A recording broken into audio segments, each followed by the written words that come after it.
Good evening. My name is Daniel Olivo, and it is an honor and a privilege and a little scary to be up here tonight. But over the years, I have watched, often from a distance, as this class, the class of 2017, has accomplished many great things. So, whether you realize it or not, you have all inspired me to come up to this podium tonight. I'm sure that we were all a little nervous when we got here as freshmen. I, for one, was afraid that people wouldn't accept me for who I am.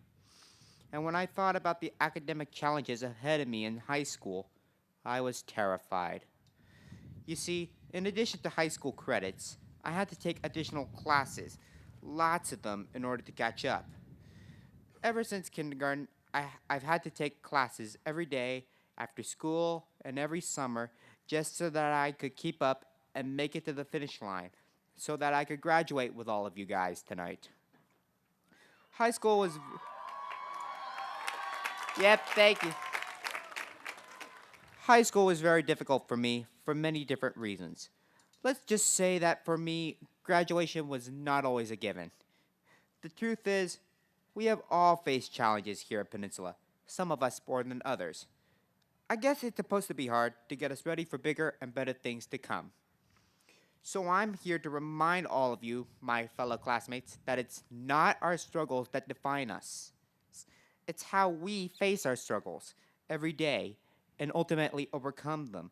That's what defines our experience and ultimately defines who we are on the inside. I'd like to tell you about someone who faced more struggles in school than any of us. She's a personal hero of mine because she never let her limitations define her. You might say she's the most famous special needs student that ever lived. Her name is Helen Adams Keller, and most of you know her story. Helen Keller was born in 1880. Before she was 2 years old, she was stricken with a terrible illness that left her completely deaf and totally blind for the rest of her life. Imagine living your entire life in total darkness, in complete silence, unable to connect or make any sense of the world around you.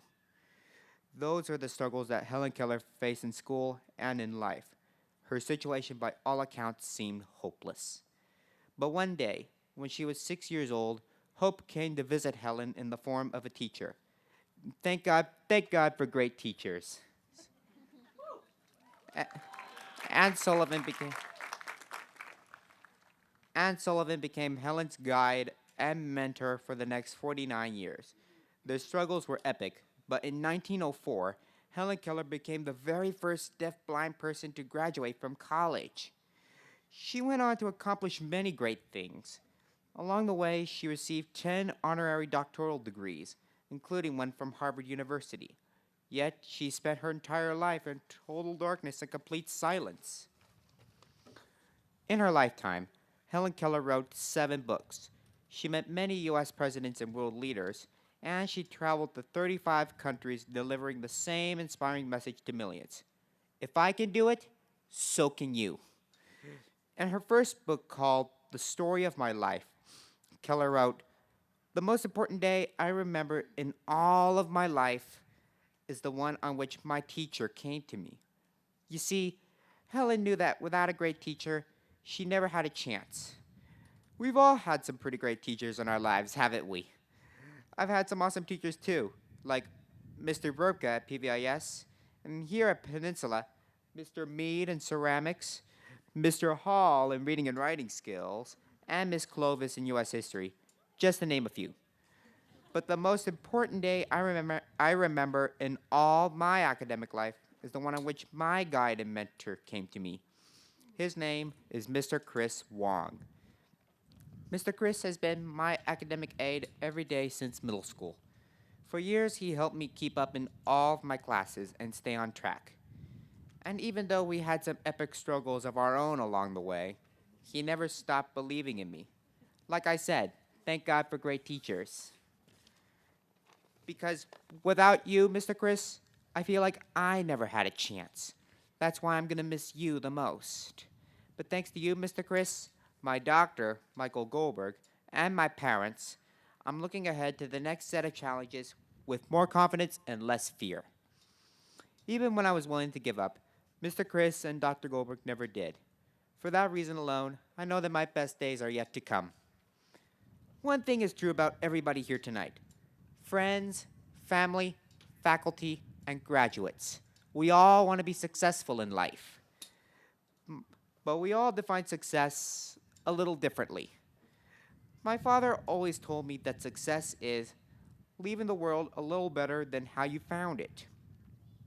He said that this definition of success has a name.